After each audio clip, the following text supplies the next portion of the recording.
कहीं से भी बस पैसा आ जाए, मुझे और कुछ नहीं चाहिए। कहीं से मुझे कोई नौकरी दे दे और पैसा आ जाए, सारी प्रॉब्लम्स ठीक हो जाए। तो एसटीडी पीसीओ की शॉप भी बंद हो गई। उसके बाद मैं कई जगह इंटरव्यूज़ के लिए गया, हर जगह फेल होता चला गया, कुछ समझ नहीं आ रहा था क्या होगा। अब मेरी लाइफ का टर्निंग पॉइंट आया। मैं एक सेमिनार में गया जो एक मल्टी लेवल मार्केटिंग कंपनी का सेमिनार था। अब मेरी एज उस टाइम पे 18 साल थी। मैं सच बताऊं, 3 घंटे का सेमिनार था, मुझे कुछ समझ नहीं आया, सब कुछ मेरे ऊपर से निकल गया। और मुझे एग्जैक्ट याद है आज भी कि मैं कहाँ बैठा था। आगे से एक ऑडिटोरियम था और मैं यहाँ से तीसरी सीट पे बैठा हुआ था। मैं देख रहा था और इस जगह पे एक 21 साल का लड़का खड़ा हुआ था।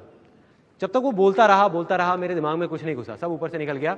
लेकिन एंड में उसने एक बात बोली, कहता मेरी एज 21 साल है और मैं महीने का 2.5 लाख रुपए कमा रहा हूँ।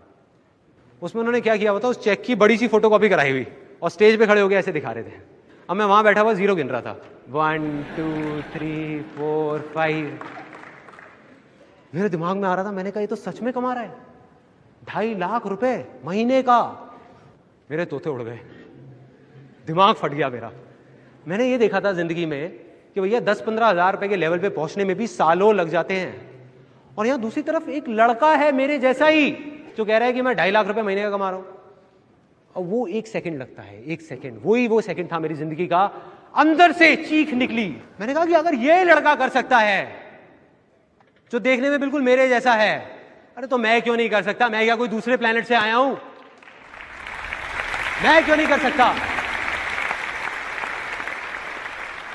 अगर इसके लिए आसान है तो मेरे लिए भी आसान है।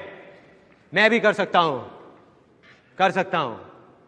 और जैसे ये 2 वर्ड्स आए मेरी लाइफ में, जैसे ही अंदर तक मैंने मान लिया कि सब कुछ आसान है, तो मेरे अंदर चेंजेस आने शुरू हो गए। जहां पहले मैं बोलता था कि अरे मुश्किल है, कुछ नहीं हो सकता, हमारा तो टाइम ही खराब चल रहा है, पता नहीं क्या होगा, मैं बोलने लग गया अरे अब आप देखो मैं क्या करता हूं। अरे 2-2 लाख के चेक तो ऐसे ले आऊंगा, कंपनियां खड़ी कर दूंगा, अभी आप देखते जाओ, अभी आपको पता नहीं है क्या होने वाला है। और सब बोलने लग गए थे कि संदीप तो पागल हो गया है। अब ये एक बहुत मजेदार पॉइंट है, जब भी आपको लोग बोलने लग जाएं कि आप पागल हो गए हो, तो आप समझ जाओ कि आप सही ट्रैक पे हो।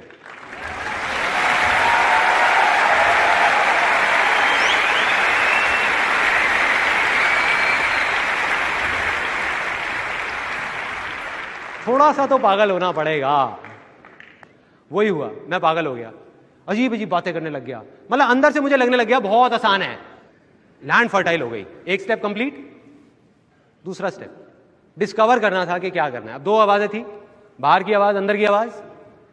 मैं उस आदमी को जिसको मैंने स्टेज पे देखा था, उसको देख करके मैं सोच रहा था कि मुझे ऐसा बनना है।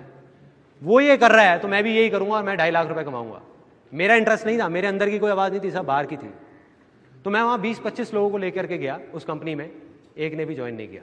और जिनको लेकर के जाता था वो मेरा और ज्यादा मजाक उड़ाते थे कि भाई कहाँ लेके गया था तू? और वो कहते थे तेरा 2.5 लाख का चेक आएगा, उसमें से थोड़ा हमें भी दे दियो। तो मतलब मैं फेल हो गया बुरे तरीके से। 2 वजह थी उस फेलियर की। एक ये कि वो मेरे अंदर की आवाज नहीं थी, दूसरी ये कि मैं शेयरिंग नहीं समझ पाया था। मैं वहां लोगों को उनके फायदे के लिए नहीं लेके जा रहा था, अपने फायदे के लिए लेके जा रहा था। मन में क्या था, एक 18 साल के लड़के के, मुझे अपनी फैमिली की प्रॉब्लम सॉल्व करनी है। भाड़ में गए लोग, तो मैं लोगों को बेवकूफ नहीं बना पाया। तो अब ये जो मैं फेल हुआ, वो मेरी अच्छी किस्मत थी या बुरी किस्मत? बुरी है, अच्छी कैसे हुई? उस टाइम के हिसाब से तो बुरी किस्मत है ना। लेकिन यही बेवकूफी है, क्योंकि बुरा तो कुछ है ही नहीं इस दुनिया में, क्योंकि जो होता है अच्छे के लिए होता है। Success comes from experience and experience comes from bad experiences. मतलब के सक्सेस है अगर वो आपके पास आ सकती है तो सिर्फ एक्सपीरियंस से, और एक्सपीरियंस अगर आ सकता है आपके पास, वो आ सकता है खराब एक्सपीरियंसेस से, अच्छे एक्सपीरियंसेस से नहीं। राइट। और वो चीज मुझे समझ आ गई जब उस कंपनी में गया। उसका फायदा ये हुआ, फाइनेंशियली मैं फेल हो गया, लेकिन फायदा ये हुआ बहुत अच्छी अच्छी बातें सुनने को मिली। ये सारी बातें समझ आने लग गई जो मुझे नहीं समझ आती थी, कुछ अलग थी वो बातें, तो वो दिमाग में घुस गई कि हाँ इसका मतलब फेलियर का भी फायदा है। तो मैं उदास नहीं हुआ,